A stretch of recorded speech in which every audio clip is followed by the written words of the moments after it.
শ্রীরূপিণী সারদার শ্রী সর্বত্র।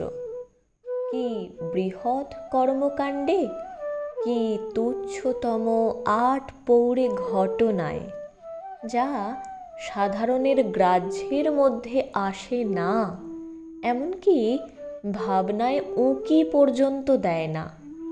আপাত দৃষ্টিতে প্রাত্যহিক জীবনের তুচ্ছ সেই সব ঘটনার প্রতি দৃষ্টি ফিরিয়ে তাদের মর্যাদা দেবার নাম নিত্যশিল্প। মা শারদা সেই শিল্প শিক্ষারও আদর্শ স্থাপন করেছেন। একজন ঝাঁট দেওয়ার পর ঝাঁটাটি অবহেলা ভরে ছুঁড়ে একদিকে ফেলে দিলেন। মায়ের দৃষ্টিতে তা এড়ালো না, সঙ্গে সঙ্গে বলে উঠলেন, ও কি গো, কাজটি হয়ে গেল আর অমনি ওটি অশ্রদ্ধা করে ছুঁড়ে দিলে? ছুঁড়ে রাখতেও যতক্ষণ, আস্তে ধীর হয়ে রাখতেও ততক্ষণ। ছোট জিনিস বলে কি তুচ্ছ বোধ করতে আছে? যাকে রাখো সেই রাখে, আবার তো ওটি দরকার হবে। তাছাড়া এ সংসারে ওটিও তো একটি অঙ্গ, সেদিক দিয়েও তো ওর একটা সম্মান আছে। যার যা সম্মান তাকে সেটুকু দিতে হয়। সামান্য কাজটিও শ্রদ্ধার সঙ্গে করতে হয়। মা যখন যে কাজটি করেন তাতেই ফুটে ওঠে তার নিষ্ঠা, রুচিশ্রীর স্বাক্ষর।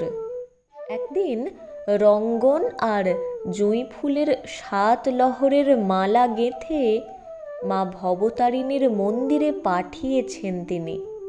সেই মালা মাকে পরানোর পর বিগ্রহের রূপ দেখে ভাবে বিহ্বল হয়ে পড়েছিলেন ঠাকুর শ্রীরামকৃষ্ণ। শ্রীরামকৃষ্ণের সেই রূপে রসে মগ্ন সুন্দর রূপ ফুটে উঠেছে মা শারদার বর্ণনায়।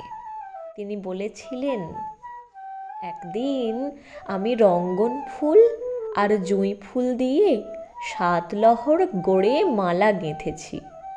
বিকেলবেলা গেঁথে পাথরের বাটিতে জল দিয়ে রাখতেই কুঁড়িগুলি সব ফুটে উঠল। মাকে পরাতে পাঠিয়ে দিলুম। গয়না খুলে মাকে ফুলের মালা পরানো হয়েছে।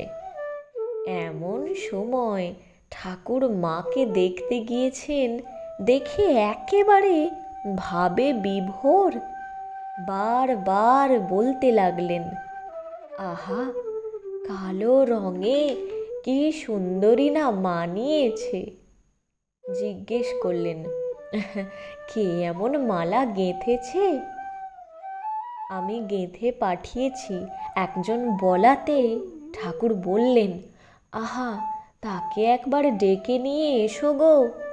মালা পরে মায়ের কি রূপ খুলেছে একবার দেখে যাক।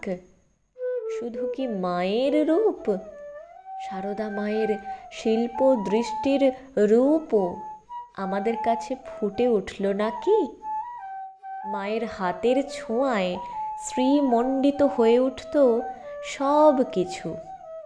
মহাকবি গিরিশচন্দ্র এসেছেন জয়রামবাটিতে। বড় শৌখিন মানুষ তিনি। রোজই দেখেন তার বিছানার চাদর, বালিশের ওয়াড় সাদা ধবধব করছে। কলকাতার মানুষ গিরিশচন্দ্র, তিনি ভেবে পান না এই অজপাড়াগাঁ জয়রামবাটিতে রোজ এরকম পরিষ্কার পরিপাটি বালিশের ওয়াড়, বিছানার চাদর কি করে সম্ভব হয়। একদিন তার চোখে পড়ে তাদের পরম পূজনীয়া মা পুকুর ঘাটে বসে নিজে তার বালিশের ওয়াড়, বিছানার চাদর সাবান দিয়ে কাচছেন। গিরিশচন্দ্র বুঝতে পারেন কোন স্নেহ, যত্ন এবং স্ত্রীবোধের স্পর্শে এমনটি সম্ভব হয়েছে।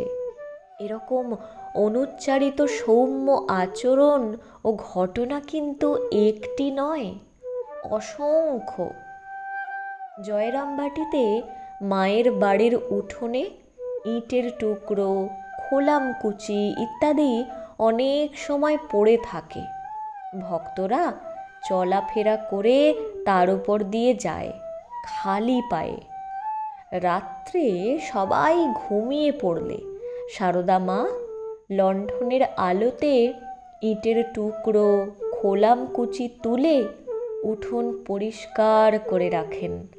আর এই সুগোপন সেবাশ্রী সকলের অগোচরেই থেকে যেত। দৈবক্রমে জনৈক সন্তান একদিন রাত্রে হঠাৎ উঠে দেখেন বাড়ির উঠোনে লণ্ঠনের আলো জ্বেলে কে একজন খন্তা দিয়ে মাটিতে কিছু করছে। কৌতূহল বশে কাছে গিয়ে দেখেন তিনি আর কেউ নন, স্বয়ং তাদের মা সারদা। অবাক হয়ে সন্তানটি জিজ্ঞেস করেন, এসব কি করছো মা, তুমি এত রাত্রিরে? ধরা পড়ে যাওয়াতে লজ্জা পেয়ে মা বললেন, ও কিছু না, ছেলে মেয়েরা সব খালি পায়ে চলাফেরা করে, ইটের টুকরো, খোলামকুচি কখন কার পায়ে ফুটে যায় কে জানে, তাই এইসব পরিষ্কার করে রাখছি। মা সারদার এইসব মৌন সেবাশ্রীর কথা আমরা কতটুকুই বা জানি?